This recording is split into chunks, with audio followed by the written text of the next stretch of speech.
இன்றைக்கும் ஆவியின் கனிகளை குறித்து உங்களோடு பேசும்படியாய் பரிசுத்த ஆவியானவருடைய வழி நடத்துதலின்படி ஆவியின் கனிகளை குறித்து பேசும்படியாக எடுத்திருக்கிறோம். ஆவியின் கனிகள் என்றால் உடனே நம்ம கலாத்தியர் 5:22-23 போவோம். ஆனால் அது போவதற்கு முன்பாக கலாத்திய நிருபத்தை குறித்து உங்களோடு கூட ஜஸ்ட் ஒரு வெரி ஃபாஸ்ட் ஓவர்வியூ உங்களோடு பகிர்ந்து கொண்டு பிறகு அந்த ஆவியின் கனிக்குள்ளே கடந்து போகிறேன், சரிங்களா? ஏன்னா திருச்சபையின் வார்த்தைகள், செய்திகள் நம்மளை ஆறுதல் படுத்துறது நல்லது, நம்முடைய குடும்பத்தில் ஆசீர்வாதங்களை கொண்டு வருவது நல்லது. That is the first stage of the blessing. அடுத்த ஸ்டேஜ் இந்த நிருபங்களை பரிசுத்த ஆவியானவர் என்ன நோக்கத்துக்காக கொடுத்திருக்கிறார், இன்னும் அதில் இருக்கக்கூடிய அந்த ஆவிக்குரிய மன்னாவை நான் இன்னும் எப்படி பெற்றுக்கொள்ளணும், அதை தெரிந்து கொள்வது அடுத்த நிலை. நம்ம எப்பொழுதுமே நம்ம ஆறுதலுக்காக, சமாதானத்திற்காக, பலத்துக்காக ஜெபிப்பது நல்லது. இது இஸ் ஃபர்ஸ்ட் ஸ்டேஜ். ஸோ எதற்காக நான் கலாத்தியர் புஸ்தகத்தை குறித்து உங்களுக்கு சொல்கிறேன்னா, முடிந்தவர்கள் அடுத்த ஸ்டேஜுக்கு வரணும். பிறகு நான் உங்களுக்கு சொல்லுவேன் நம்முடைய வேத வாசிப்பில் நம்முடைய பிள்ளைகள் எப்படி முன்னேறி கொண்டு வர்றாங்கன்னு அப்புறமா நான் உங்களுக்கு ஷேர் பண்ணுவேன். முதலாவது கலாத்திய திருச்சபைகளுக்கு பவுல் எழுதிய நிருபம். நல்லா அதை கவனிங்க. அந்த கலாத்தியருக்கு எழுதின, அந்த கலாத்தியா நாட்டில் உள்ள சபைகளுக்கு அவர் எழுதிய நிருபம் இது 6 அதிகாரம் தான். சொல்லுங்கள், எத்தனை அதிகாரம்? 6 அதிகாரம் தான். ஸோ அடுத்த வாரம் வருகிற பொழுது அந்த 6 அதிகாரங்களை நீங்கள் வாசித்து கொஞ்ச நேரம் எடுத்து அதை தியானித்து வந்தீங்கன்னா இந்த செய்தி உங்களுக்கு ரொம்ப பிரயோஜனமாக இருக்கும். எப்பவுமே ஒரு வார்த்தை, ஒரு தேவனுடைய வார்த்தை கடந்து வருகிறது. சில பேர் அதை அப்படியே ரிசீவ் பண்ண முடியும். சில பேர் ஏதோ சொன்னாங்க, கேட்டோம், சரி அப்படின்னு இருப்பாங்க. சில பேர் ஏதோ கேட்டோம் பாஸ்ட் அப்படியே இருந்தது. அப்படி இருக்கக்கூடாது. செய்தி கேட்குற பொழுது அது உங்களை பலப்படுத்தணும், பிரயோஜனப்படுத்தணும். ஸோ அடுத்த வாரம் வருகிற பொழுது ரிக்வெஸ்ட் தான், ப்ரெஷர் இல்லை, சரிங்களா? கலாத்தியர் நிருபத்தில் 6 அதிகாரம் தாக்க அதை நீங்கள் வாசிச்சு வரலாம். இந்த கலாத்திய சபைகளுக்கு கலாத்தியர் 1 அதிகாரத்தில் பார்த்தீங்கன்னா 2வது வசனம், என்னுடனே கூட இருக்கிற சகோதரர் எல்லாரும் கலாத்தியா நாட்டில் உள்ள சபைகளுக்கு எழுதுகிறதாவது. கலாத்தியா நாட்டில் அநேக திருச்சபைகள் இருக்குது, அதற்கு எழுதுறாங்க. என்ன எழுதுறாங்க? பவுல் அந்த இடத்துல ஊழியம் செய்து, அந்த இடத்துல இயேசுவை பிரசங்கித்து அநேகர் புறஜாதிகள் இயேசுவை ஏற்றுக்கொள்கிறாங்க, ஆண்டருக்குள் வர்றாங்க, ரட்சிக்கப்பட்டு ஞானஸ்தானம் எடுத்து அவங்க விசுவாச பிரயாணத்தில் இருக்கிறாங்க. அந்த சமயத்தில் பவுல் அந்த இடத்துல இருந்து போனதுக்கப்புறம் சில யூதர்கள் நீங்கள் இப்படி இருக்கக்கூடாது, நீங்கள் விருத்த சேதம் செய்யணும், நீங்கள் நியாயப்பிரமாணம் செய்யணும் என்று பழைய ஏற்பாட்டு காரியங்களை புகுத்த நினைக்கிறாங்க. அப்போது அதில் மனம் நொந்து போகிற பவுல், நான் எவ்வளவு கஷ்டப்பட்டு உங்களுக்கு ஆண்டரை பற்றி சொன்னேன், நீங்கள் இப்படி மாறிட்டீங்களே அப்படின்னு சொல்லி இந்த கலாத்தியர் நிருபம் முழுவதும் 6 அதிகாரத்தில் தன்னுடைய அங்கலாய்ப்பை, அதே வேளையில் நான் சொல்கிறேன் கேளுங்கப்பா, நான் இயேசுவை தரிசிச்சிருக்கிறேன், என்னை பார்த்து சொல்கிறாங்க, பவுல் சொல்கிறது நீ கேட்குறியா? பவுல் சொல்கிறது படி இல்லை, நாங்கள் சொல்கிறபடி தான் யூதர் சொல்கிறாங்க, நான் இயேசுவை தரிசித்து இருக்கிறேன் அப்படி என்று சொல்லி தன்னுடைய அப்போஸ்தலத்துவத்தை அவர் எஸ்டாப்ளிஷ் பண்ணுகிறார். அவர் சொல்கிறாரு, you know how I got this truth, இதனை எப்படி பெற்றுக்கொண்டேன் அப்படி எல்லாம் சொல்லி, நான் சொல்கிறது கொஞ்சம் தான் உங்களுக்கு சொல்கிறேன், நம்மளுக்கு இருக்கிற நேரத்தில் சுருக்கமாக உங்களுக்கு சொல்கிறேன். ஆனால் நீங்கள் இந்த 6 அதிகாரங்களை வாசிக்கிற பொழுது ஆண்டவர் உங்களோட பேசுவார். வேகமாக குறிப்பிட்ட காரியத்தை மட்டும் சொல்லிடுறேன். முதல் அதிகாரத்தில் பார்த்தீங்கன்னா கலாத்தியர் 1வது அதிகாரத்தில் வசனம் 6:10 சொல்கிறார், வேறொரு சுவிசேஷத்துக்கு நீங்கள் திரும்புறதை குறித்து நான் ஆச்சரியப்படுகிறேன். நான் உங்களுக்கு ஒரு சுவிசேஷத்தை சொன்னேன்ப்பா, நீங்கள் வேற எதுக்கு திரும்புறீங்க? 10வது வசனத்தில், இப்பொழுது நான் மனுஷரையா தேவனையா யாரை நாடி போதிக்கிறேன், மனுஷரையா பிரியப்படுத்த பார்க்கிறேன். அன்றைக்கு கலாத்தியா நாட்டு சபைகளுக்கு பவுல் எழுதினார். ஆனால் இது இன்னைக்கு நமக்கு எப்படி இருக்குன்னா, நான் மனுஷரை பிரியப்படுத்துறேன்னா தேவனை பிரியப்படுத்துறேன்னா. நம்முடைய ஆவிக்குரிய வாழ்க்கையில் வளர வளர சில காரியங்கள் நம்மளுக்கு தெளிவு வேணும். We have to have the spiritual clarity. It is not that I am in a church, I am growing. ஒரு குழந்தைய கொண்டு ஸ்கூலில் விடுறோம், P1 கொண்டு விடுறீங்க, காலையில் போயிட்டு சாயந்தரம் வருது, கேம்ஸ் டைமில் விளையாடுது, ஸ்நாக் டைமில் சாப்பிடுது, ஒன்றும் படிக்கிறது இல்லை, அப்படியே P2 போகுமா? போகும் பாஸ்டர், எப்படியாவது அனுப்பிச்சுட்ருவாங்க. போகாது. முதல்ல வேணால் அப்படி போகலாம், இப்போ போகாது. அந்த ஸ்டாண்டர்டுக்கு ஏற்ற காரியம் இருக்கணும். அப்போ நான் திருச்சபைக்கு போகிறேன், ஆண்டோடைய வார்த்தையை கேட்குறேன், வருடம் ஆக ஆக நம்முடைய ஸ்பிரிச்சுவல் கிளாரிட்டி இருக்கணும். நான் மனுஷரை பிரியப்படுத்துகிறேன்னா தேவனை பிரியப்படுத்துகிறேனா அப்படின்னு என்ன பாஸ்டர் சொல்றாரு? நீங்க படிச்சுக்கணும். உங்களுக்கு ஓவர்வியூ மட்டும் கொடுக்குறேன் கலாத்தியத்தில் என்ன இருக்குன்னு.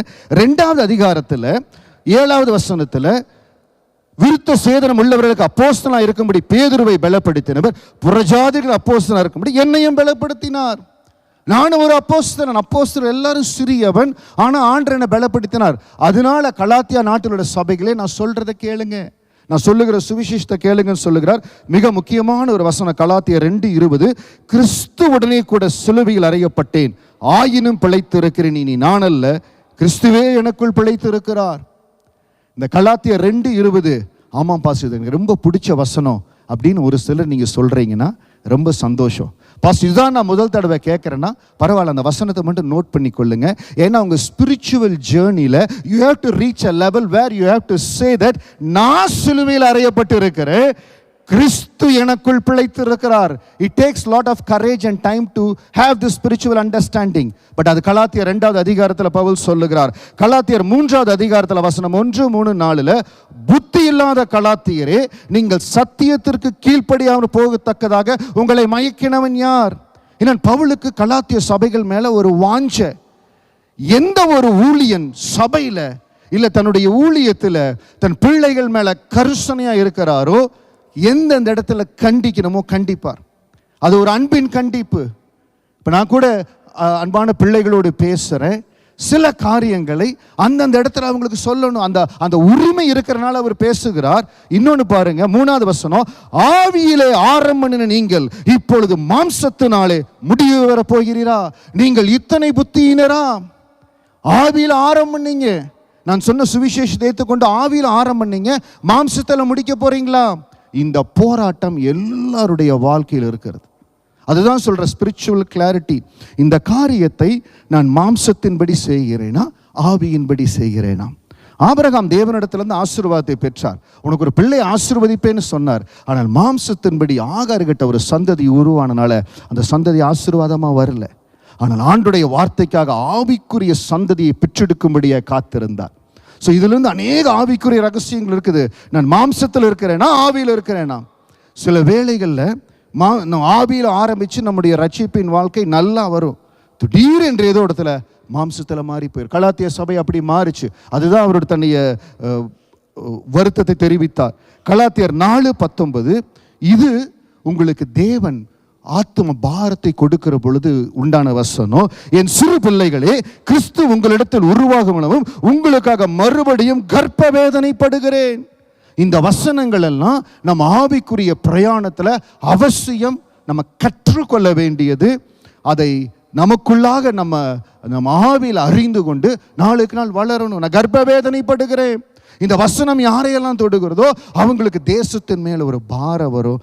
நான் இந்த தேசத்துக்காக கர்ப்ப வேதனைப்பட்டு ஜெபிக்க போறேன். எங்க ஊழியத்தில் ப்ராஜெக்ட் 200 ஆண்டு கொடுத்துருக்கிறீங்க, நான் கர்ப்ப வேதனையோடு ஜெபிக்க போறேன். என் குடும்பம் ரட்சிக்கப்படணும் ஜெபிக்க போறேன். அப்படி ஒரு கர்ப்ப வேதனையோடு ஜெபிக்கிறார். கலாத்தியர் 5வது அதிகாரத்தில் வசனம் 16, 14, பின்னும் நான் சொல்லுகிறது என்னவெனில் ஆவிக்கேற்றபடி நடந்து கொள்ளுங்கள், அப்பொழுது மாம்ச இச்சையை நிறைவேற்றாதிருப்பீர்கள். மாம்சம் ஆவிக்கு விரோதமாகவும் ஆவி மாம்சத்துக்கு விரோதமாகவும் இச்சிக்கிறது. ஆவிக்கேற்றபடி நடந்து கொண்டுங்கள். இதுதான் நான் சொன்ன அந்த ஸ்பிரிச்சுவல் கிளாரிட்டி. இன்னைக்கு சில வேளைகள் அந்த ஆவிக்குரிய வாழ்க்கையில் நம்ம வளர்ந்து வருகிற பொழுது சில காரியங்களை நம்ம பார்க்கிறோம். அதான் நான் சொன்ன பாருங்க, when you are in a church you have to grow in your spiritual life. அப்போ நம்ம பார்க்குறோம், சில காரியங்களை பார்க்குறோம், இது உலகமா இது மாம்சமா, அந்த கிளாரிட்டி வேணும் நமக்கு. அவர் சொல்லுகிறார் ஆவிக்கேற்றபடி நடந்து கொள்ளுங்கள். ரொம்ப டச் பண்ணல, அடுத்தது கடந்து போகிறேன். கலாத்தியர் 6:7-8, மோசம் போகாதிருங்கள், தேவன் தம்மை பரியாசம் பண்ண விட்டார், மனுஷன் எதை விதைக்கிறானோ அதையே அறுப்பான். தன் மாம்சத்துக்கென்று விதைக்கிறவன் மாம்சத்தினால் அழிவை அறுப்பான், ஆவிக்கென்று விதைக்கிறவன் ஆவியினாலே நித்திய ஜீவனை அறுப்பான். கடைசி அதிகாரத்தில் சொல்றாரு, நீங்க எதை விதைக்கிறீங்களோ அதைத்தான் அறுக்க போறீங்க. இப்போ இதை வேதத்தை அறியாதவர்கள் என்ன சொல்லுவாங்க, நீங்கள் நல்லது செஞ்சால் உங்களுக்கு நல்லது நடக்கும், தீமை செஞ்சால் தீமை நடக்கும். ஆமாம், நானும் புறஜாதியாக இருந்த பொழுது 30 வயது வரைக்கும் அப்படித்தான் இருந்தேன். மற்றவங்களுக்கு கெடுதல் செய்யக்கூடாது, நம்ம நல்லது செய்யணும், புண்ணியத்தை சம்பாரிச்சுக்கணும், அப்போ நம்ம சொர்க்கத்துக்கு போவோம், இல்லாட்டி நரகத்துக்கு போயிடுவோம் அப்படிங்கிறது மட்டும்தான் தெரியும். ஆனால் சத்தியத்தை வாசிக்கிற, வேதத்தை வாசிக்கிற பிள்ளைகள் நல்லா அறிஞ்சு கொள்ளணும். மாம்சத்துக்கென்று விதைக்கிறவன் மாம்சத்தினால் அழிவை அறுப்பான், ஆவிக்கென்று விதைக்கிறவன் ஆவியினாலே நித்திய ஜீவனை அனுப்பான். கலாத்தியர் 6:8 ரொம்ப கேர்ஃபுல்லா இருக்கணும். இதை வேதத்தை எவ்வளவு வாசிக்கிறோம், எவ்வளவு ஆவிக்குரிய தெளிவு இருக்குது, அப்பத்தான் நம்ம மாம்சத்துக்காக விதைக்கிறோமா இல்லை ஆவிக்காக விதைக்கிறோமான்னு நம்மளுக்கு தெரியும். We might be a born Christian, generation Christian, many years I'm in the church, but what you're sowing. கலாத்தியர் 6:8 கேட்கிறார், மாம்சத்துக்கென்று விதைக்கிறீங்களா ஆவிக்கென்று விதைக்கிறீங்களா? ஒரு சபையில் இருந்து கொண்டு physical presence in the church, you can be sowing in flesh. அந்த தெளிவு. ஏன்னா அவர் ரட்சிக்கப்பட்டு அவர் ஞானஸ்தானம் கொடுத்து ஆவியில் ஆசீர்வதித்த ஜனங்கள் இன்னொருத்தர் வந்து ஒரு உபதேசத்தை சொல்லுகிறார், வேற காரியத்தில் கடந்து போறாங்க. அதுதான் சொல்றது, அந்த ஸ்பிரிச்சுவல் கிளாரிட்டி நமக்கு வேணும். நாம் இருக்கிற சபை அடுத்த நிலைகளுக்கு நம்மளை கொண்டு போகணும். முதலாவது மனதுருக்கம், ஆறுதல், பலன், வெரி குட். அடுத்து ஆவிக்குரிய தெளிவு. நான் இதுக்கு விதைக்கிறேன், மாம்சத்துக்கு விதைக்கிறேனா ஆவிக்கு விதைக்கிறேனா? சரிங்களா? கலாத்தியர் 6 அதிகாரத்தினுடைய ஓவர்வியூ உங்களுக்கு சொல்லிட்டேன். நீங்கள் ஒரு பிரயாசம் எடுத்து 6 அதிகாரம் தான் உங்களுக்கு வாசிச்சிங்கன்னா அரை மணி நேரத்தில் வாசிச்சிடலாம். நீங்கள் வாசித்து அடுத்த வாரம் வரும்போது கடந்து வாங்க, இன்னும் உங்களுக்கு பிரயோஜனமாக இருக்கும். இப்போது அந்த ஆவிக்குரிய கனிகளை குறித்து உங்களோட பேசுகிறேன். என்ன விதைக்கிறோம்? நீதிமொழிகள் 11 அதிகாரம் 18 சொல்லுகிறது, துன்மார்க்கன் விருதா வேலையை செய்கிறான், நீதியை விதைக்கிறவனோ மெய்ப்பலனை பெறுவான். நல்லா பாருங்க, நம்முடைய வாழ்க்கையில் நீங்கள் வேலை செய்கிற இடத்துல, குடும்பத்தில் எடுக்கிற முடிவுகளில், ஃப்ரெண்ட்ஸு மத்தியில், எல்லா இடத்துலையும் நான் நீதியை விதைக்கிறேனா? நான் எடுக்கிற டெசிஷன், நான் போகிற வழி நீதியாக இருக்குதா? இல்லை நான் அநீதிக்கு துணை போகிறேனா? நீதியை விதைக்கிறவன் மெய்ப்பலனை பெறுவான். இந்த நீதி விதைக்கப்படணும். கலாத்தியர் 6:8 படி ஆவிக்குரிய காரியங்களை விதைக்கணும். ஸோ இந்த ஆவிக்குரிய வாழ்க்கையில் சில வேளைகள் நிறைய டவுட்ஸ் வரும். ஆவிக்குரிய கனிகள் இருக்குது, ஆவிக்குரிய வரங்கள் இருக்குது. எப்படி பாஸ்டர்? முதலாவது காரியம், ஆவிக்குரிய கனிகள் தான் ஃபஸ்ட்டு ப்ரையாரிட்டி. எங்கூட சொல்லுங்க, ஆவிக்குரிய கனிகள் ஃபஸ்ட்டு ப்ரையாரிட்டி. ஆவிக்குரிய வரங்கள், வல்லமைகள் அவசியம். சபை வல்லமையில், சயின்ஸ் அண்ட் ஒண்டர்ஸில் நம்ம ஆப்ரேட் ஆகணும். Yes, there is no excuse for that. ஆனால் ஃபஸ்ட்டு ப்ரையாரிட்டி ஆவிக்குரிய கனிகள். இது கரெக்டாக இருந்து அதோடு கூட ஆவிக்குரிய வல்லமை வருகிற பொழுது சபை முழுமையாக இருக்கும். ஆமென். சபை வந்து எல்லா வகையிலும் it has to be balanced, எல்லாம் ஒரே சீராக போகணும். அது ஆவிக்குரிய கனிகள் வந்து நம்மளுக்கு வைட்டல் மாதிரி. பிபி, கொலஸ்ட்ரால் செக் பண்ணிக்கிறோம் பாருங்கள், ரொம்ப வைட்டல். இப்போ ஹாஸ்பிட்டலுக்கு போனீங்கன்னா உடனே ஃபஸ்ட்டு உங்கள் வைட்டல்ஸ் கரெக்டாக இருக்கான்னு பார்த்து ரீடிங் எடுப்பாங்க. அந்த மாதிரி ஆவிக்குரிய கனிகள் ரொம்ப முக்கியம். கலாத்தியர் 5 அதிகாரம் 22, 23, ஆவியின் கனியோ அன்பு, சந்தோஷம், சமாதானம், நீடிய பொறுமை, தயவு, நற்குணம், விசுவாசம், சாந்தம், இச்சையடக்கம், இப்படிப்பட்டவைகளுக்கு விரோதமான பிரமாணம் ஒன்றுமில்லை. But the Holy Spirit produces this kind of fruits in our lives: love, joy, peace, patience, kindness, goodness, faithfulness, gentleness and self-control. There is no law against these things. So ஆவிக்குரிய கனிகளை வரிசைப்படுத்தி அன்பு, சந்தோஷம், சமாதானம், நீடிய பொறுமை, தயவு, நற்குணம், விசுவாசம், சாந்தம், இச்சை அடக்கம், இந்த 9 ஆவிக்குரிய கனிகள் எந்தெந்த அளவுக்கு என் வாழ்க்கையில் இருக்குது? உங்கள் வீட்டுக்காரர் எப்படி இருக்காரு? உங்கள் வீட்டம்மா எப்படி இருக்கிறாங்க? அன்பின் சுரூபியாக இருப்பாங்க பாஸ்டர். ஆனால் திடீர்னு ஏதாவது ஒரு சாப்பாட்டில் கொஞ்சம் மாறுதல் வந்துருச்சு, அப்படியே 360 டிகிரிஸ் மாறிடுவார். அந்த அன்பின் கிரியைகளை நான் பேசுறதுக்கு முன்பாக முதலாவது அந்த அன்பின் கனிகள் நான் சொல்லும் பொழுதே நீங்கள் உங்களை பார்த்துக்கணும். நான் எந்த இடத்துல இருக்கிறேன் பாஸ்டர்? இந்த 9 நீங்கள் எந்த இடத்துல இருக்கிறீங்க? நானும் எப்பொழுதுமே அடிக்கடி சொல்லுவதுண்டு, ஒரு வசனத்தை பிரசங்கிப்பதற்கு முன்பாக அந்த வசனத்தோடு என்னை ஒப்பிட்டு பார்த்து நான் எந்தளவு கரெக்டாக இருக்கிறேன் நான் பார்த்துக்குவேன். I use to calibrate myself against the verse before I preach to the church. Amen. எப்பொழுதுமே நம்மை பார்த்துக்கணும். அதனால இந்த வசனத்தை உங்களோடு பகிர்ந்து கொள்ளுகிற பொழுது ஆவியானவர் உங்களுக்கு உதவி செய்யணும். முதலாவது இன்றைக்கு இந்த அன்பின் கனிகளை பார்க்க போகிறோம். நம்ம பாருங்க, நம்ம நினச்சிக்கிற அன்பாக இருக்கிறதுனா மனைவி அன்பாக வச்சுக்கிறது, கணவன் அன்பாக வச்சுக்கிறது, பிள்ளைகளோட அன்பாக பேசுறது, பார்க்குறவங்களிடத்துல கரிசனையாக அன்பாக பேசுறது அப்படிங்கிறது மட்டும் இல்லை. அது வந்து ஒரு சின்ன போர்ஷனுங்க. இவ்வளோ பெரிய லட்டில் ஒரே ஒரு பூந்தி மாதிரி தான் அந்த பேசுறது. இதெல்லாம் அன்புங்கிறது பெரிய, it's a big scope. Pastor, நான் அன்பை குறித்து நல்லா தெரிஞ்சுக்கணும். 1 கொரிந்தியர் 13வது அதிகாரத்தை நீங்கள் விருப்பப்பட்டால் வாசித்து பார்க்கலாம். எது சொல்லுங்கள்? 1 Corinthians chapter 30. நீங்கள் விருப்பப்பட்டால் 1 கொரிந்தியர் 13 நீங்கள் வாசிச்சு பாருங்கள். உற்சாகப்படுத்துகிறேன், நீங்கள் வாசிங்க. நான் செய்தி முடிந்து உங்களோட சில காரியங்களை பகிர்ந்து கொள்ள போகிறேன். நான் ரிக்வெஸ்ட் பண்ணுறது எல்லாத்தையுமே நீங்கள் செஞ்சு முடிச்சிருவீங்க, நான் விசுவாசிக்கிறேன். ஏமேன். சொல்லும்போது நீங்கள் செஞ்சு முடிப்பீங்க பாருங்கள். அந்த 1 கொரிந்தியர் 13 அன்பை குறித்து இவ்வளவு இருக்கா? நம்மளுக்கு வாசிக்கும் பொழுது தெரியும், ஒரு அன்புங்கிற அந்த ஆவிக்குரிய கனிக்குள்ள இவ்வளவு காரியங்கள் அடங்கி இருக்குதா? அந்த 1 கொரிந்தியர் 13 இருக்கு. அதை நான் அப்புறமா உங்களுக்கு சொல்கிறேன். ஆனால் முதலாவது காரியம், அந்த அன்பு எங்கிருந்து ஆரம்பிக்குது? சிலுவையிலிருந்து அந்த அன்பு ஆரம்பிக்குது. 1 யோவான் 4வது அதிகாரம் வசனம் 9-10. 1 John chapter 4 verse 9 and 10. தம்முடைய ஒரே பேரான குமாரனாலே நாம் பிழைக்கும்படிக்கு தேவன் அவரை உலகத்திலே அனுப்பினதனால் தேவன் நம்மேல் வைத்த அன்பு வெளிப்பட்டது. நாம் தேவனிடத்தில் அன்பு கூர்ந்ததினால் அல்ல, அவர் நம்மிடத்தில் அன்பு கூர்ந்து நம்முடைய பாவங்களை நிவர்த்தி செய்கிற கிருபாதார பலியாக தம்முடைய குமாரனை அனுப்பியதனாலே அன்பு உண்டாயிருக்கிறது. தம்முடைய ஒரே பேரான குமாரனாலே நாம் பிழைக்கும்படிக்கு தேவன் அவரை உலகத்திலே அனுப்பியதனால் தேவன் நம்ம மேலே வைத்த அன்பு வெளிப்பட்டது. முதலாவது ஆண்டவனை நேசித்தார். நான் சொன்ன பாருங்க, குடும்பத்தில் மனைவியை நேசிக்கிறது, அன்பாய் கணவனை பிள்ளைகள், இதெல்லாம் அடுத்ததுங்க. இதுக்கு மேலே ஒரு அன்பு இருக்குது, மகா பெரிய அன்பு. நாம் தேவனிடத்தில் அன்பு கூர்ந்ததினால் அல்ல, அவர் நம்மிடத்தில் அன்பு கூர்ந்து நம்முடைய பாவங்களை நிவர்த்தி செய்கிற கிருபாதார பலியாக தம்முடைய குமாரனை அனுப்பதினாலே அன்பு உண்டாயிருக்கிறது. முதலாவது அந்த அன்பு நம்ம சந்திச்சனால தான் நம்ம இன்றைக்கு சபையில் இருக்கிறோம். ஏமீன். அந்த அன்பு நம்மளை சந்திச்சிருக்குது. அந்த தேவனுடைய அன்பு சந்திச்சிருக்குது. அந்த அன்பு சந்திக்காமல் இருந்த பொழுதுதான் புறஜாதிகளாக இருந்தோம்.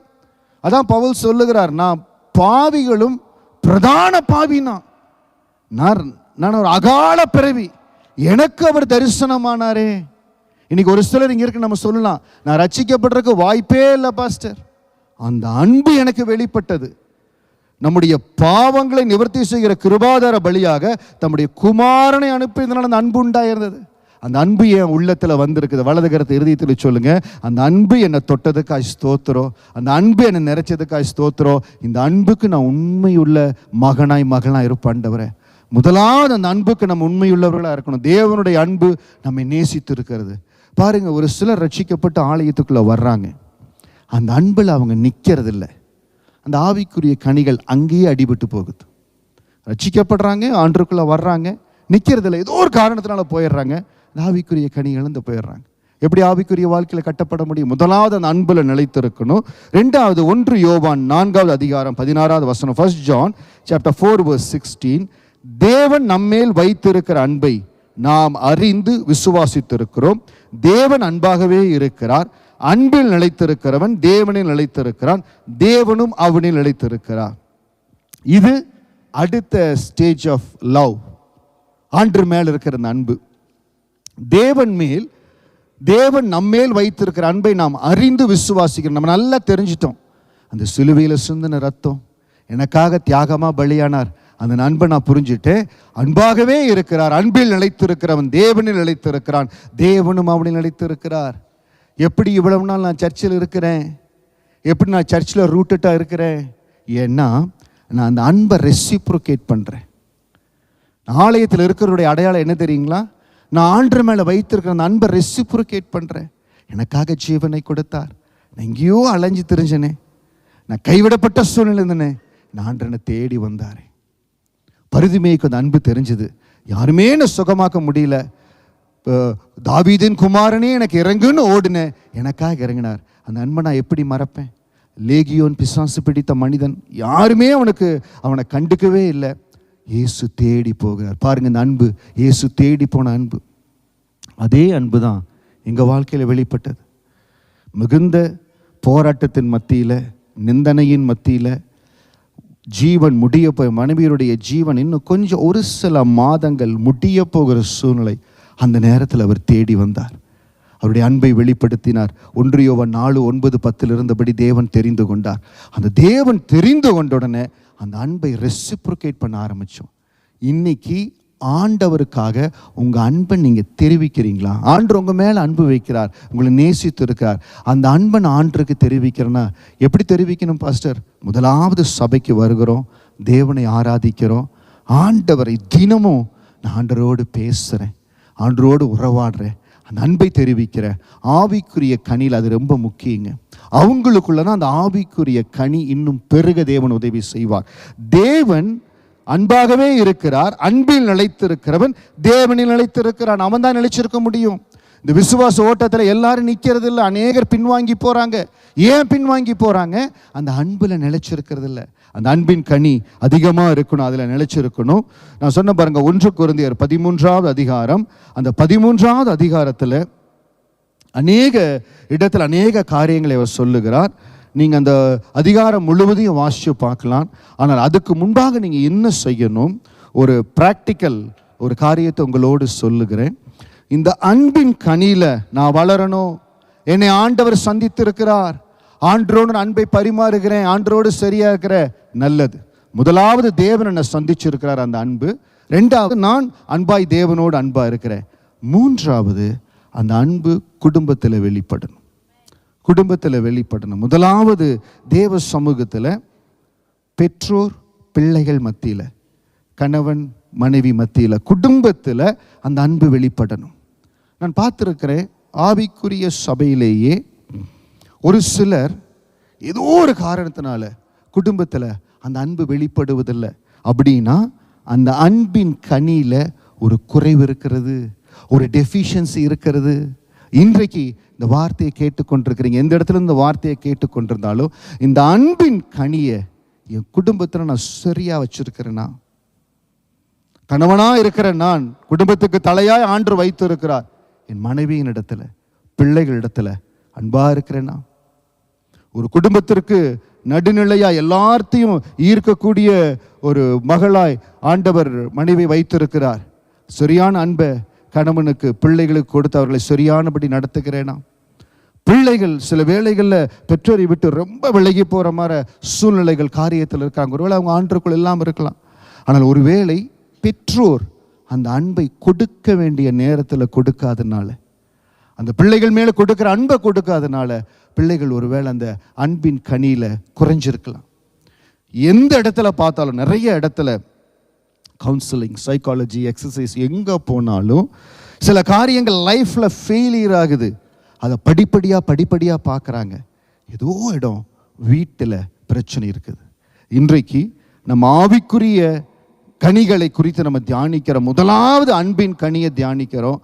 ஒருவேளை நீங்கள் உங்கள் இதில் நான் கொஞ்சம் சரியாகணும் பாஸ்ட், எனக்கு அடிக்கடி ஃபாஸ்ட்டாக கோவம் வந்துடுது, ஏதோ ஒரு காரியத்தை சொல்ல போகிறேன், ரொம்ப கோவம் வந்துடுது.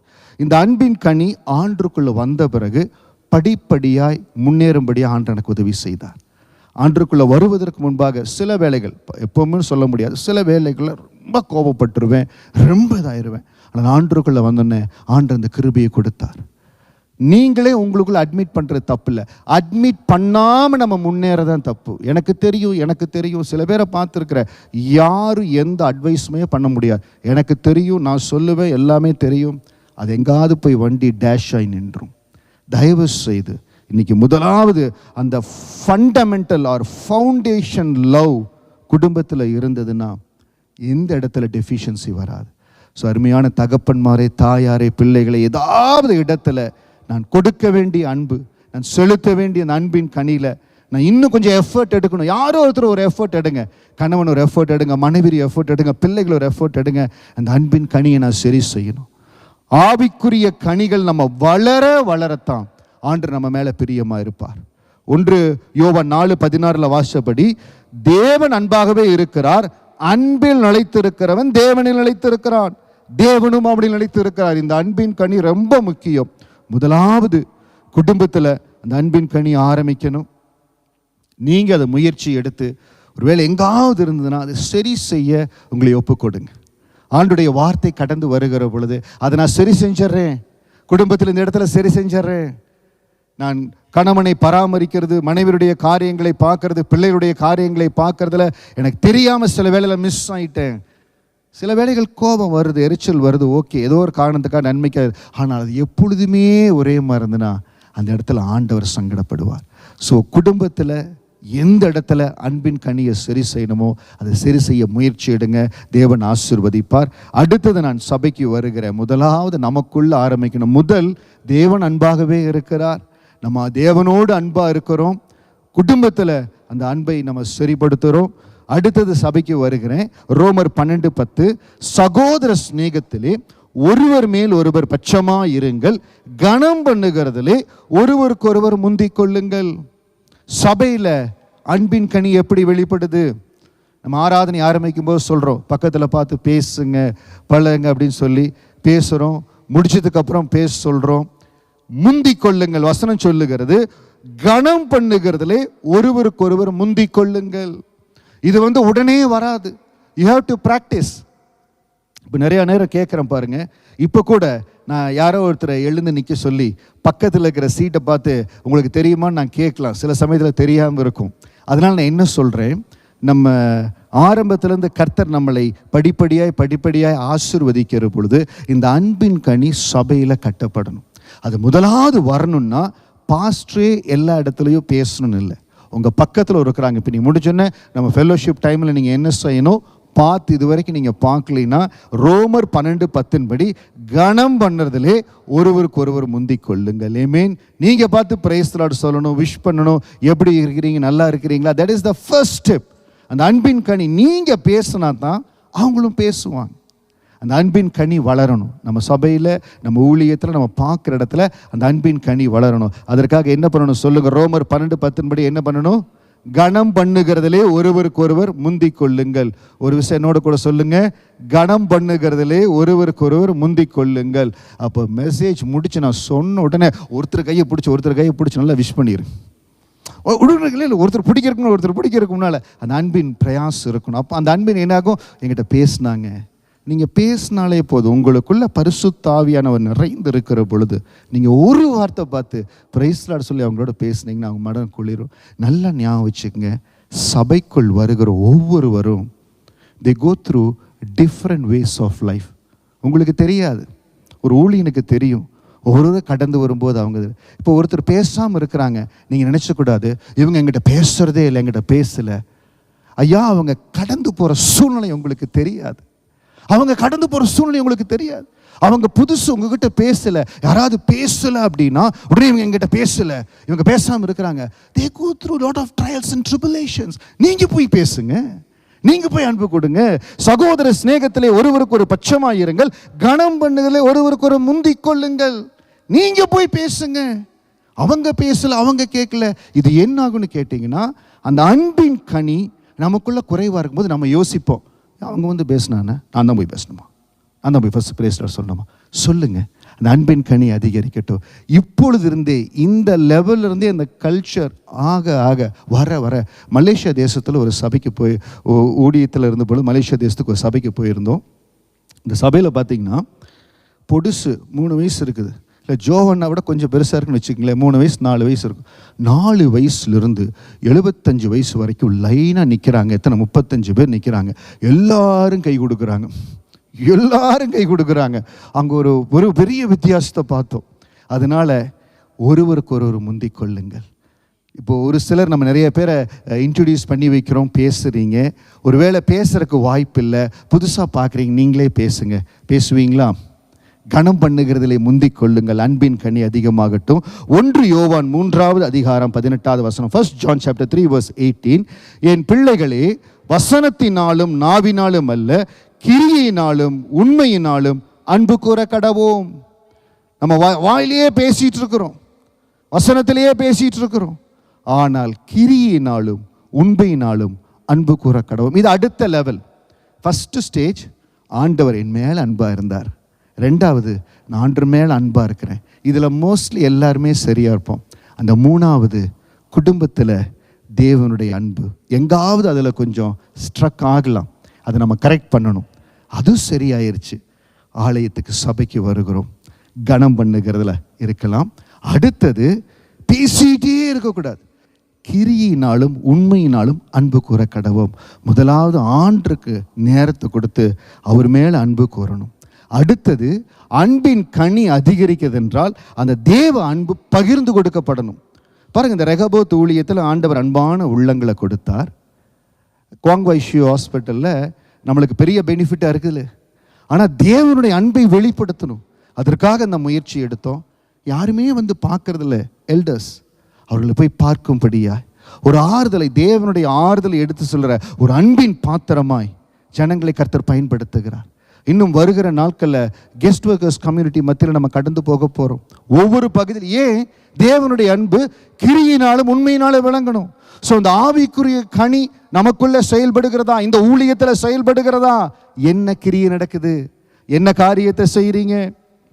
அதே போல தான் நம்ம தேசத்துக்காய் ஜெபிக்கும்படியாய் கடந்த நாட்கள் அறிவித்தோம். ஒரு கூட்டமாய் ஜன கடந்து வந்து ஜெபித்தோம். இது கிரியினாலும் அன்பினாலும் இந்த தேசத்தின் மேல் எனக்கு பாசம். இந்த தேசத்தில் 5 வருஷம் இருக்கிறோம், 10 வருஷம் இருக்கிறோம். இந்த தேசம் ஆசீர்வதிக்கிறது, இந்த தேசத்தின் சேமத்திற்காக ஜெபிக்க நம்ம கடமைப்பட்டிருக்கிறோம். எல்லாத்துக்கும் முடியாது, யாருக்கெல்லாம் முடியுமோ அதில் பங்கெடுக்கணும். ஸோ நம்முடைய அன்பு கிரியினாலும் உண்மையினாலும் வெளிப்படுத்தப்படணும். இப்போ நீங்கள் பேசுகிறீங்க, கொஞ்ச நாளாக பேசுகிறீங்க, அவங்களுக்கு ஏதோ ஒரு தேவை இருக்குது, ஒரு ஒரு ஒத்தாசை, ஒரு உதவி இருக்குது, அந்த ஒத்தாசையை நம்ம செய்கிறோம். அன்பின் கனி வெளிப்படணும், நம்முடைய வாழ்க்கையில் வெளிப்படணும். அதே போல் ரோமர் 12வது அதிகாரம் 9வது வசனம், ரோமன் சாப்டர் 12 verse 9, உங்கள் அன்பு மாயமற்றதாய் இருப்பதாக தீமையை வெறுத்து நன்மையை பற்றி கொண்டிருங்கள். இது ரொம்ப முக்கியம். நான் முதல் சொன்ன காரியங்கள் எல்லாம் அன்பை வெளிப்படுத்தும்படியா, தேவ அன்பை வெளிப்படுத்தும்படியா, அன்பாக இருக்கிறதுக்கு. அதே சமயத்தில் இது கொஞ்சம் அட்வான்ஸ் லெவல். சொல்லுங்க என்னோட, அட்வான்ஸ் லெவல் எப்படி இருக்கணும்? உங்கள் அன்பு மாயமற்றதாக இருப்பதாக. அப்படி என்றால் நம்ம முன்பாக ஒன்று பேசி பின்பாக ஒன்று பேசுகிற அந்த பழக்கம் இருக்கவே கூடாது, இருக்கவே கூடாது. எந்த இடமா இருந்தாலும் சரி, நீங்கள் ரொம்ப ஸ்ட்ரைட்டாக இருக்கணும். எந்த இடத்துலையுமே பி ஸ்ட்ரைட் ஃபார்வர்ட். அது வேலை இடத்துலையும் உங்களுக்கு பிரயோஜனம் செய்யும். ஒரு முறை அப்படி தான் நான் வேலை செய்கிற இடத்துல ஒரு எங்களுக்கு டீம் ஆஃப் டைரக்டர்ஸ்க்கு ஒரு boss, is the regional director. அவரோடு பேசுகிறாங்க. நேராக பேசுகிற பொழுது அப்படி தான் இனிக்க பேசுகிறாங்க. வெளியே வந்துட்டு லெஃப்ட் அண்ட் ரைட் வாங்குறாங்க. நான் யோசித்தேன், என்னடா இப்படி இருக்கிறாங்க, இந்த மாதிரி இருக்கிறாங்க, பிடிக்கலன்னு அங்கேயே சொல்ல வேண்டியதானே. அவர் வேறு என்ன பண்ணுவார், எங்கிட்ட வந்து இவங்க என்ன பற்றி சொன்னாங்க, அவங்க என்ன பற்றி சொன்னாங்க, இதை கேட்குறது எனக்கு வேலையா? I'm not that kind of person. நான் ஸ்ட்ரைட்டாக சொல்லிடுவேன், எனக்கு தெரியாதுன்னு. Sir don't give me a political answer அப்படிம்பார். இப்போ நான் எதுக்கு எதையோ சொல்லிட்டு இருக்கிறேன். ஒரு நேரம் வந்தது பாருங்கள், சில காரியங்க நான் அவரை உண்மையாகவே நேசிக்கிறேன்னா என் அன்பு மாயமற்றதாக இருக்கணும். அதனால் மற்றவங்களை போட்டு கொடுக்கறதுன்னு இல்லை, சில காரியங்களை உண்மையான அன்பாக இருக்கிறவங்க ஸ்ட்ரைட்டாக சொல்லிடுவாங்க. அதனால ஆரம்பத்திலேருந்து இந்த ரெகபோத் ஊழியத்திலையும் சரி, உங்களுடைய ஆவிக்குரிய வாழ்க்கையிலையும் சரி, உங்கள் அன்பு மாயமற்றதாக இருக்கணும். மாயமற்றதாக இருக்கணும் என்னென்னா, என்ன நினைக்கிறோமோ அன்பாக சில காரியத்தை சொல்லிடலாம். சில காரியம் பிடிக்குது, சில காரியம் பிடிக்கல, அன்பாக அவர்களுக்கு புரிகிறபடி சொல்லிடலாம். முன்னால் பேசிட்டு பின்னால் திட்டக்கூடாது. வசனம் சொல்லுகிறது, உங்கள் அன்பு மாயமற்றதாக இருப்பதாக தீமையை வெறுத்து நன்மையை பற்றி கொண்டிருங்கள். அடுத்தது 1 கொரிந்தியர் 13வது அதிகாரம் வசனம் 5, 6. இந்த நான் சொன்னதான் 1 கொரிந்தியர் 13வது அதிகாரத்தில் நிறையா நீங்கள் வாசிக்கலாம். நிறையா, அது ஒரு பெரிய ஸ்கோப். நல்லா ஞாபகம் வச்சுக்கோங்க. 1 கொரிந்தியர் 13 அன்பு எவ்வளவு பெருசுன்னா, நான் நினைக்கிற அன்பு வந்து பெரிய லட்டில் ஒரே ஒரு பூந்தி மாதிரி, ஆனால் அது பெரிய காரியம், நிறைய அடங்கி இருக்குது. அது பெரிய அந்த 1 கொரிந்தியர் 13 பார்த்தீங்கன்னா முதல் வசனம் வரும், நான் மனுஷர் பாஷைகளை தூதர் பாஷைகளை பேசினாலும் அன்பு எனக்கு இறவிட்டால் சத்தமிடுகிற வெண்கலம் போல இருப்பேன். நான் தீர்க்கதரிசன வசனத்தை உடையவனாக இருந்து சகல ரகசியங்களையும் சகல அறிவியும் அறிந்தாலும் மலைகளை பெயர்க்கத்தக்க சகல விசுவாசம் உள்ளவனாக இருந்தாலும் அன்பு எனக்கு இறவிட்டால் ஒன்றில்லை. அந்த அன்பினுடைய எம்பசிஸ் அது எவ்வளவு முக்கியம்னு சொல்லி, எப்படி இருக்கணும் அன்பா இருக்கிறேன். இந்த ஆவிக்குரிய கனிகள்ல இந்த அன்பின் கனி என்கிட்ட, நான் அதில் முன்னேறி கொண்டே வருகிறேன். சொன்ன பாருங்க பாஸ்டர், நீங்கள் அதில் பர்ஃபெக்டா, நான் பர்ஃபெக்ட் இல்லை, ஆனால் எங்கெங்க கரெக்ட் பண்ணணும், எப்படி முன்னேறணும். ஒரு ஊழியக்காரனுடைய அன்பின் கனியினுடைய லெவல் என்ன, அதற்கேற்றபடி நான் உருவாகி கொண்டு வருகிறேன். அதே போல தான் நம்ம ஒவ்வொரு அனலைஸ் பண்ணி பார்க்கணும். 1 கொரிந்தியர் 13 வாசிச்சு பார்த்தீங்கன்னா எவ்வளவெல்லாம் அன்பாக இருக்கணும் அது ஆண்டவர் சொல்லுகிறார். அதில் வசனம் 5:6, 1 கொரிந்தியர் 13 வசனம் 5:6, அயோக்கியமானதை செய்யாது, தற்பொழிவை நாடாது, சினமடையாது, தீங்கு நினையாது, அநியாயத்தில் சந்தோஷப்படாமல் சத்தியத்தில் சந்தோஷப்படும். உங்க அன்பின் கனி கரெக்டா இருக்கா? நான் அன்பா இருக்கிறேனா தவறான காரியத்துக்கு உடன்படிக்கை போக மாட்டேன், தவறான காரியத்துக்கு கூட நிற்க மாட்டேன். அயோக்கியமானதை செய்யாது, தற்பொழிவை நாடாது, சினமடையாது, தீங்கு அநியாயத்தில் சந்தோஷப்படாமல் சத்தியத்தில் சந்தோஷப்படும். உண்மையான அன்பு என்ன? சத்தியத்திற்காக, நியாயத்திற்காக, நீதிக்காக நான் விதைக்கிறேன். அதுதான் உண்மையான அன்பின் கனி.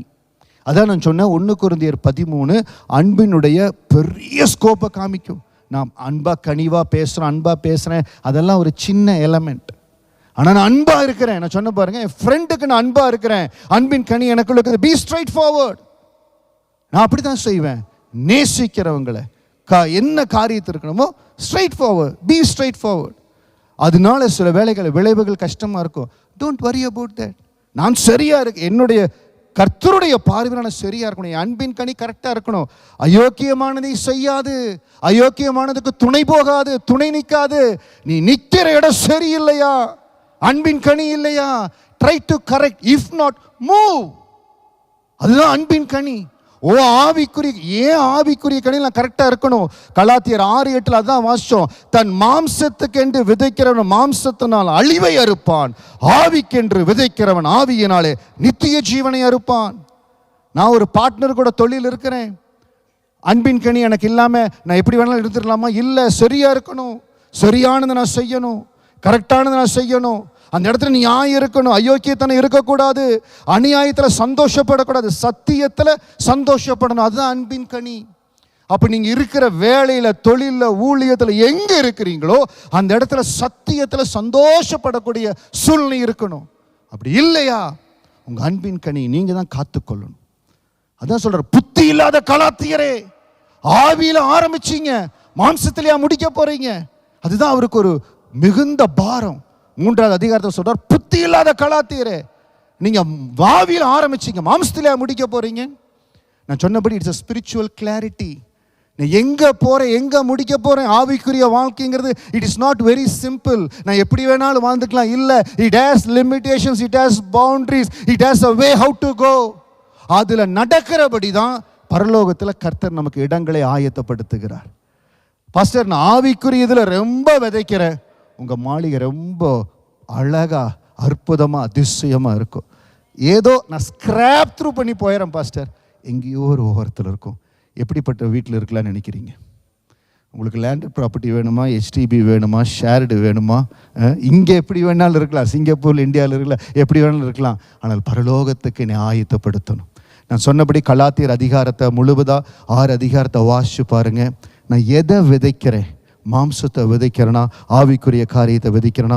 1 கொரிந்தியர் 13:7, அன்பு சகலத்தையும் தாங்கும், சகலத்தையும் விசுவாசிக்கும், சகலத்தையும் நம்பும், சகலத்தையும் சகிக்கும். இந்த 1 கொரிந்தியர் நீங்கள் வாசிச்சு பார்த்தாலே அநேக காரியம் அதில் விளங்கும். சகலத்தையும் தாங்கும், சகலத்தையும் விசுவாசிக்கும், சகலத்தையும் நம்பும், சகலத்தையும் சகிக்கும். ஆண்டு மேல் இருக்கிறவங்க அன்பு, அந்த அன்பின் கனி ரொம்ப ஆழமாயிருச்சுன்னா ஆண்டருக்காக நீங்கள் எதை வேணாலும் சகிப்பீங்க. 2 கொரிந்தியர் 11வது அதிகாரத்தில் ஒரே காரியத்தை மட்டும் உங்களுக்கு சொல்லிடுறேன். 2 கொரிந்தியர் 11வது அதிகாரத்தில் வசனம் 23 வாசிக்கிறேன். அவர்கள் கிறிஸ்துவின் ஊழியக்காரரா, நான் அதிகம் புத்தியீனமாய் பேசுகிறேன், அதிகமாய் பிரயாசப்பட்டவன், அதிகமாய் அடிபட்டவன், அதிகமாய் காவல்கள் இருந்தவர், அநேக தரம் மரண அவதியில் அகப்பட்டவன். வசனம் 26, அநேக தரம் பிரயாணங்களிலும், ஆறுகளில் வந்த மோசங்களிலும், கள்ளரால் வந்த மோசங்களிலும், என் சுய ஜனங்களால் வந்த மோசங்களிலும், அந்நிய ஜனங்களால் வந்த மோசங்களிலும், பட்டங்களில் உண்டான மோசங்களிலும், வனாந்திரத்தில் உண்டான மோசங்களிலும், சமுத்திரத்தில் உண்டான மோசங்களிலும், கள்ள சகோதரத்தில் உண்டான மோசங்களிலும், எத்தனையோ மோசங்கள்ல பவுல் கடந்து போகிறார். பவுல் இவ்வளவு கடந்து போய் நீங்க எப்படிங்க எல்லாத்தையும் சகிச்சு நிற்கிறீங்க? 1 கொரிந்தியர் 13:7, அன்பு சகலத்தையும் தாங்கும், சகலத்தையும் விசுவாசிக்கும், சகலத்தையும் நம்பும், சகலத்தையும் சகிக்கும். சொந்த ஜனங்கள் மூலம் வந்த மோசம், கள்ள சகோதரர்களால் வந்த மோசம், இந்த வசனத்தில் இருக்கிற காரியத்தெல்லாம் நீங்கள் பார்க்கணுன்னா அந்த அனுபவத்தில் கடந்து போனால் தான் அது என்னன்னு தெரியும். இந்த 24 வருட ஊழி அனுபவத்தில் பவுல் சொல்லுகிற ஒரு சில காரியங்கள் நான் கடந்து போயிருக்கிறேன். கர்த்தர் சொல்லுகிறார், ஆண்டவர் சொல்றார் என்று கள்ள தீர்க்க தரிசனங்களை கேட்டு மாம்சத்தில் இது மாம்சமாக ஆவிக்குரிய வாழ்க்கையில் வளர்ந்து கொண்டிருக்கிறோம். கள்ள தீர்க்க தரிசனங்கள், கள்ள உபதேசங்கள், அப்படியே இந்த ஆட்டு தோல் போற்றின புலி நரி இருக்குது அப்படின்னு சொல்கிறாங்க பார்த்தீங்களா? அப்படியெல்லாம் அவர் பவுல் சொல்கிற அத்தனையும் உண்மை. அதனால அந்த ஸ்பிரிச்சுவல், அதுக்கு தான் நான் உங்களுக்கு சொல்கிறேன், கலாத்தியர் அதிகாரத்தை புஸ்தகத்தை இந்த மாசத்தில் வாசிங்க. நான் மாம்சத்துக்கு விதைக்கிறேன்னா ஆவியில் விதைக்கிறேன். Have the spiritual clarity. அந்த ஸ்பிரிச்சுவல் கிளாரிட்டி வரும்போது என்ன தெரியுங்களா நடக்கும்? If you have the spiritual clarity, அந்த பிரகாசமுள்ள மனக்கண்கள், ஏதோ ஒரு வாரம் ஒரு மெசேஜ் பேச அதோட முடிஞ்சு நினைச்சாதீங்க. Everything is interconnected. உங்கள் மனக்கண்கள் பிரகாசம் அடையும். அப்போ நீங்கள் வேலையில் எடுக்கிற முடிவு, வேலையில் எடுக்கிற டெசிஷன், ஒரு புது வேலை வருது, இங்கே இருக்கிறத விட $1000 அதிகங்கிறாங்க, இதை நான் எடுக்கலாமா வேண்டாமா? உங்கள் பிரகாசமுள்ள மனக்கண்கள் சொல்லும் இது சரி, இது தவறு, இது எடுக்கலாம். சில உபதேசங்கள், சில காரியங்கள் வரும், நீங்கள் புரிந்து கொள்ளுவீங்க. இந்த சகலத்தையும் தாங்கும் சகலத்தையும் அந்த அன்பு இருந்ததுனால தான் பவுல் எல்லாவற்றையும் சகித்தார். இன்னைக்கு இந்த வார்த்தையை பிரசங்கிக்கிறேன்னா அந்த அனுபவத்தில் கடந்து போய் பிரசங்கிக்கிறேன். அந்த சகலத்தையும் தாங்க தேவன் மேலே இருக்கிற அன்பு. அப்போ எதுக்கு பாஸ்ட் எல்லாத்தையும் சகிக்கிறோம்? தேவன் மேலே இருக்கிற அன்பு, கர்த்தர் மேலே இருக்கிற அன்பு. இன்னைக்கு அது மிகுந்த அட்வான்ஸ் லெவல். அது வருவதற்கு கொஞ்சம் வருஷங்கள் ஆகும். ஆனால் முதல் லெவல் நீங்கள் என்ன பண்ணணும்? ஆண்டரோடு நான் அன்பாக இருக்கிறேன், ஆண்டர் என்னோடு அன்பாக இருக்கிறார். குடும்பத்தில் அன்பின் கனியை வெளிப்படுத்துகிற சபையில் என்ன செய்ய போகிறீங்க? இப்போ ஃபெலோஷிப் டைமில் ஒருவருக்கு ஒரு முந்தி நான் கனப்படுத்துகிறேன். கிரியினாலும் உண்மையினாலும் நான் அன்பு கூறுவேன், எல்லா இடத்துலையும் அன்பாக இருப்பேன். அந்த அன்பின் கனி பெருகட்டும். வேகமாய் சந்தோஷத்தை குறித்து பேசி நம்ம திருமணத்துக்குள்ளாய் கடந்து போக போகிறோம். அடுத்தது சந்தோஷம், ஜாய். ஏசாயா 12வது அதிகாரம் வசனம் 2-3. இதோ தேவனே என் ரட்சிப்பு, நான் பயப்படாமல் நம்பிக்கையாக இருப்பேன். கர்த்தராகி யெகோவா என் பலனும் என் கீதவுமானவர், அவரே எனக்கு ரட்சிப்புமானவர். நீங்கள் ரட்சிப்பின் ஊற்றுகளிலிருந்து மகிழ்ச்சியோடு தண்ணீர் மொண்டு கொள்வீர்கள். இந்த சந்தோஷங்கிற அந்த ஆவிக்குரிய கனி நம்ம வாழ்க்கையில் பெருகிற பொழுது எப்படி இருக்கும்? பணம் இல்லை தான், சில கஷ்டத்தில் கடந்து தான் போகிறோம். ஆனால் இருதயத்தில் ஒரு மகிழ்ச்சி. கர்த்தர் எப்படி சந்திச்சிருவார், ஆண்டவர் எப்படி நடத்திடுவார். கர்த்தருக்குள் மகிழ்ச்சியாக இருப்பதே உங்களுடைய பலன். உங்கள் ரட்சிப்பின் ஊற்றுக்களிலிருந்து மகிழ்ச்சியோடு தண்ணீர் மொண்டு கொள்வீர்கள். உங்கள் ரட்சிப்பு பலமாக இருந்ததுன்னா, if your salvation is strong, then you have the joy of the Lord in your heart. பாருங்க, சின்ன குழந்தைங்க வருது, சந்தோஷமாக வருது, விளையாடுது, எப்படி இருக்குது? அதுகளுக்கு எதிர்காலத்தை குறிச்செல்லாம் கவலை இல்லை. SG60 என்ன பண்ண போகிறாங்க, இந்த சிங்கப்பூர் ஃபார்வர்டில் என்ன நடக்க போகுது, அடுத்து இன்னும் 10 வருஷத்தில் என்ன, அதாவது அதை பற்றியெல்லாம் கவலை இல்லை. அது பாட்டுக்கு சந்தோஷமாக இருக்குது. உங்கள் ரட்சிப்பின் ஊற்று, உங்கள் சால்வேஷன் ஸ்ட்ராங்காக இருந்ததுன்னா அந்த மகிழ்ச்சி உங்களுக்குள்ள இருக்கும். என்ன இதில் கடந்து போனாலும், ஏங்க அவனை அடித்து துவைச்சு தொழுமரத்தில் கட்டி ஜெயிலில் போட்டிருக்கிறாங்க, அவனுக்கு என்ன சந்தோஷம் இருந்தது? கர்த்தர் துதிக்கும்படியா அஸ்திபாரத்தை கர்த்தர் அசைய செய்தாரு. காரணம், ரட்சிப்பின் ஊற்றுகளிலிருந்து மகிழ்ச்சியோடு தண்ணீர் மொண்டு கொள்வீர்கள். இன்னைக்கு எது எடுத்தாலும் சங்கடம், எது எடுத்தாலும் கஷ்டம், சந்தோஷமே இல்லை. அந்த சந்தோஷத்தின் கனி பெருகும்படியாய் உங்களை பயிற்றுவித்துக் கொள்ளுங்க. பாஸ்டர் ரொம்ப கஷ்டமாக அடிக்கடி இதாயிர, ஆண்டுடைய துதி சத்தத்தை கேளுங்க, தேவனுடைய சத்தத்தை கேளுங்க. சங்கீதம் 119 வசனம் 92 சொல்லுது பாருங்க, உமது வேதம் என் மன மகிழ்ச்சியா இராதிருந்தால் என் துக்கத்திலே அழிந்து போயிருப்பேன். எனக்கு ரொம்ப சங்கடமாகவே இருக்கு பாஸ்டர், மனசெல்லாம் ஒரே சஞ்சலமாக இருக்குது. எப்போ பைபிள் படிச்சிங்க பிரதர் சிஸ்டர், எப்போ பைபிள் படிச்சிங்க? எனக்கு சங்கடமாக இருந்தனால பைபிளே படிக்கல. சில வேளைகள் அப்படி ஒரு சூழ்நிலைகள் வருது, அப்படி கடந்து போகிறோம். அப்படி போகக்கூடாது. கஷ்டமாக இருக்கிற நேரத்தில் உமது வேதம் என் மனமகிழ்ச்சியாக இதாக இருந்தால் என் துக்கத்தில் அழிந்து போயிருப்பேன். அந்த தேவ மனிதன் அவருடைய அனுபவத்தை சொல்கிறாரு, உங்கள் வேதம் மட்டும் இல்லைன்னா நான் ஒன்றுமே இல்லை. ஸோ உங்கள் சந்தோஷம், ரட்சிப்பின் அந்த மகிழ்ச்சியோடு அந்த ஊற்றிலிருந்து நீங்கள் எடுக்கணும். அந்த சந்தோஷத்தின் கனி பெருகணும்னா நீங்கள் என்ன செய்யணும்? வேதத்தை மறக்கவே கூடாது. வேதத்தை மறக்கவே கூடாது. அதில் தான் அந்த சந்தோஷம் இருக்குது. நீதிமொழிகள் 17:22, மனமகிழ்ச்சி நல்ல ஔஷதம், முறிந்த ஆவியோ எலும்புகளை உலர பண்ணும். மனமகிழ்ச்சி, உங்கள் மனமகிழ்ச்சியை, உங்கள் சமாதானத்தை, உங்கள் சந்தோஷத்தை தடுக்கிற பறிக்கிற என்ன காரியங்கள் இருந்தாலும் அதை ஐடென்டிஃபை பண்ணி, ஒருவேளை சில ஃபெலோஷிப் இல்லை சில காரியங்கள் உங்கள் சந்தோஷத்தின் கனியை எடுக்க பார்க்குது. எப்பொழுது பார்த்தாலும் சஞ்சலம் தவிப்பை கொண்டு வருது. அதை நீங்கள் ஐடென்டிஃபை பண்ணி உங்கள் மன மகிழ்ச்சியை காத்துக்கொள்ளணும்.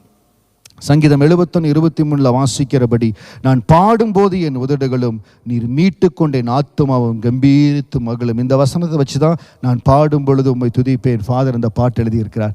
ஆக துதிக்கிற வேளையில் அந்த சந்தோஷம் நம்ம இருதயத்தில் இருக்கணும். அந்த சந்தோஷத்தை ஒரு நாள் இழந்து விடக்கூடாது. உங்கள் சந்தோஷம் ரொம்ப கஷ்டமாக இருக்கிற இடத்துல ஆனாலும் எனக்குள்ள ஒரு பலன் இருக்குது, ஆண்டவர் எப்படி நடத்திடுவார். உங்கள் ரட்சிப்பு, உங்கள் salvation is strong. Pastor N salvation வீக்காக இருக்குது பாஸ்டர், நான் என்ன பண்ணுறது பாஸ்டர்? அதுக்கு ஒரே ஒரு வைட்டமின் டேப்லெட்டை உங்களுக்கு ப்ரிஸ்கிரைப் பண்ணுறேன். நீங்கள் இன்றைக்கி போய் வேதத்தை ஆசையாக வாசிக்க ஆரம்பித்தா உங்கள் என்ன சொல்கிறது இம்யூனிட்டி ரொம்ப டெவலப் ஆயிரும். அந்த சந்தோஷத்தின் கனி உங்கள் வாழ்க்கையில் பெருகிடும். கடைசியாக 1 நாளாகமம் 16:27, மகிமையும் கனமும் அவர் சமூகத்தில் இருக்கிறது, வல்லமையும் மகிழ்ச்சியும் அவர் ஸ்தலத்தில் இருக்கிறது. என்னோட கூட எல்லாரும் வாசிங்க. மகிமையும் கனமும் அவர் சமூகத்தில் இருக்கிறது, வல்லமையும் மகிழ்ச்சியும் அவர் ஸ்தலத்தில் இருக்கிறது. எப்பொழுதெல்லாம் தேவனுடைய ஆலயத்துக்கு கடந்து வருகிறோமோ அந்த ஆலயத்தில் தேவனுடைய மன மகிழ்ச்சி சந்தோஷம் நிறைந்திருக்கிறது. நீங்கள் வீட்டில் நேரம் எடுத்து அப்பாகிட்ட பேசுகிற பொழுது, வேதத்தை வாசிக்கிற பொழுது மனமகிழ்ச்சி சந்தோஷம் அதில் கடந்திருக்குது. நான் சொன்ன காரியங்களை மறந்துடாதீங்க. கலாத்தியர் 6 அதிகாரங்கள் இருக்குது. அந்த 6 அதிகாரங்களில் பாரத்தோடு அந்த கலாத்தியா நாடுகளுக்கு அவர் எழுதின விசேஷமான காரியங்கள். வேறு சுவிசேஷத்துக்கு ஏன் மாறிட்டீங்க? நான் இன்னும் மனுஷரை பிரியப்படுத்துகிறேன்னா தேவனை பிரியப்படுத்துகிறேனா? கிறிஸ்து உடனே கூட சிலுவையில் அறையப்பட்டிருக்கிற அது ஸ்பிரிச்சுவலில் ஒரு ஹையர் லெவலான காரியம். அதற்காக நம்ம கடந்து போகணும். ஆவியினால் ஆரம்பணி நாம் மாம்சத்தில் முடிக்கவே கூடாது. அதில் ரொம்ப கவனமாக இருக்கணும். கிறிஸ்து உங்களிடத்தில் உருவாகும் கர்ப்ப வேதனைப்படுகிறேன், இதை நீங்கள் தெரிந்து கொள்ள வேண்டிய பகுதி. ஆவிக்கேற்றபடி நடந்து கொள்ளுங்கள், அப்பொழுது மாம்ச இச்சையை நிறைவேற்றாதிருப்பீர்கள். கலாத்தியரில் சொல்கிற காரியமே நான் ஆவிக்குரிய காரியங்களில் சரியாக இருக்கணும். கலாத்தியர் 5:22-23 அந்த ஆவிக்குரிய கனிகள் எல்லாம் ஒரே சொல்லுங்க. அன்பு, சந்தோஷம், சமாதானம், நீடிய பொறுமை, தயவு, நற்குணம், விசுவாசம், சாந்தம், இச்சையடக்கம். அடுத்த வாரத்தில் நீங்கள் வர்ற பொழுது அந்த 6 அதிகாரத்தை வாசித்து இந்த கனிகளை தியானித்து வாங்க. உங்களுக்கு மிகுந்த பிரயோஜனமாக இருக்குது. ஏமே ஆண்டவருக்கு அப்படியே நன்றி செலுத்தி, கர்த்தாவே உம்மை நன்றியோடு ஸ்தோத்தரிக்கிறோம். ஆண்டவரே, ஆவியில் ஆரம்பித்த நாங்கள் தொடர்ந்து ஆவியில் பெருகும்படியாய், ஆவிக்குரிய வாழ்க்கையில் பெருகும்படியாய் எங்களுக்கு அனுக்கிரகம் பண்ணுங்க. ஆண்டவரே பேசுங்க, அப்பாவோடு பேசுங்க. ஆண்டவரே, இந்த ஆவிக்குரிய ஜீவியம் இன்னும் பலன் அடையும்படியா எனக்கு உதவி செய்யுங்க. ஆண்டவரே சுவாமி, கலாத்தியர் நிருபத்தை முழுவதும் வாசிக்க, இன்றைக்கு இல்லை இந்த வாரத்தில் வாசிக்க எங்கள் ஒவ்வொருவருக்கும் உதவி செய்யுங்கப்பா. எந்த இடத்துலையும் ஆண்டவரே மாம்சத்தில் விதைக்கக்கூடாது, நாங்கள் ஆவியில் தான் விதைக்கணும். ஆண்டவரே, கலாத்தியர் 6:8 சொல்கிறபடி, மாம்சத்துக்கென்று விதைக்கிறவன் மாம்சத்தை இருப்பான், ஆனால் ஆவிக்கென்று விதைக்கிறவன் ஆவியினாலே நித்திய ஜீவனை அனுப்பான்.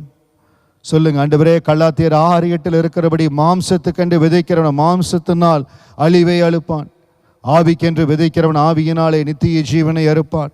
ஆவிக்கென்று விதைக்கும்படியா என்னை ஒப்புக் கொடுக்கிற ஆண்டவரே, இன்றைக்கு நாங்கள் தியானித்த 2 கனிகள், ஆவியின் கனிகள், அன்பு, சந்தோஷம்.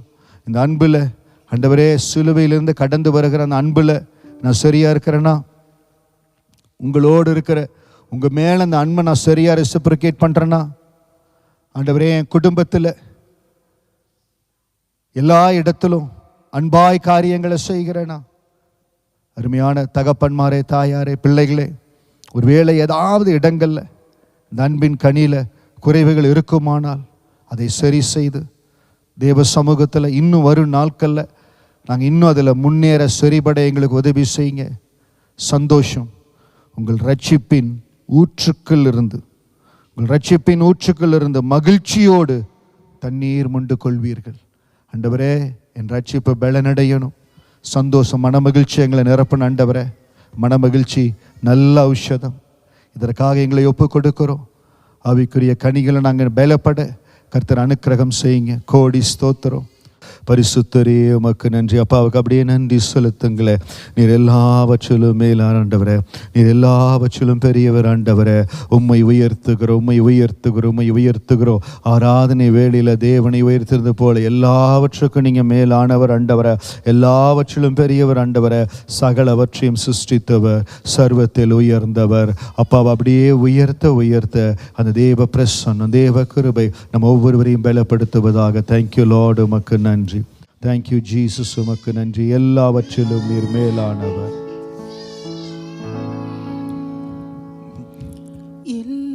எல்லாவற்றிலும் நீர் மேலானவர், எல்லோரிலும் பெரியவர், சகலவற்றையும் சிருஷ்டித்தவர், சர்வத்தில் உயர்ந்தவர். எல்லாவற்றிலும் நீர் மேலானவர், எல்லோரிலும் பெரியவர், சகலவற்றையும் சிருஷ்டித்தவர், சர்வத்தில் உயர்ந்தவர். உம்மை போல் வேறொரு தேவனில்லை, நீரே நீர் மாத்திரமே. உம்மை போல் வேறொரு தெய்வமில்லை, நீரே நீர் மாத்திரமே. பரிசுத்தர் பரிசுத்தர் பரிசுத்தரே, பரிசுத்தர் பரிசுத்தர் பரிசுத்தரே, பரிசுத்தர் பரிசுத்தர் பரிசுத்தரே, பரிசுத்தர் பரிசுத்தர் பரிசுத்தரே. நீரே நீர் மாத்திரமே, நீரே நீர் மாத்திரமே. ஒருவரும் சேரக்கூடாது, ஒருவரும் சேரக்கூடாத ஒளியில் வாசம் செய்பவரே, ஒருவரும் சேரக்கூடாத ஒளியில் வாசம் செய்பவரே. நீரே பரிசுத்த தெய்வம், நீரே பரிசுத்த தெய்வம், நீரே நீர் மாத்திரமே, நீரே நீர் மாத்திரமே. பரிசுத்தர் நீர் பரிசுத்தர், பரிசுத்தர் நீர் பரிசுத்தர், நீர் பரிசுத்தர், பரிசுத்தர் நீர் பரிசுத்தர், பரிசுத்தர் நீர் பரிசுத்தர், பரிசுத்தர் நீர் பரிசுத்தர். நீரே நீர் மாத்திரமே, நீரே நீர் மாத்திரமே. நீரே நீர் மாத்திரமே, நீரே நீர் மாத்திரமே. எல்லாவற்றுக்கும் மேலானவர், எல்லாவற்றிலும் பெரியவர். கர்த்தாவே உமக்கு நன்றி செலுத்துகிறோம். உம்முடைய கிருபையின் கரம் எங்களோடு இருந்து வழி நடத்தின தயவுக்காய் நன்றி. ஒவ்வொருவரையும் ஆசீர்வதிங்க, ஒவ்வொருவரையும் பலப்படுத்துங்க. இயேசுவின் நாமத்தில் ஜெபிக்கிறோம் எங்கள் நல்ல பிதாவே, ஆமென். இந்த நாளையும் ஆன்லைன் எங்களோடு கலந்து கொண்ட ஒவ்வொருவரையும் இயேசுவின் நாமத்தினால வாழ்த்துகிறோம். கர்த்தர் உங்களை ஆசீர்வதிப்பார்.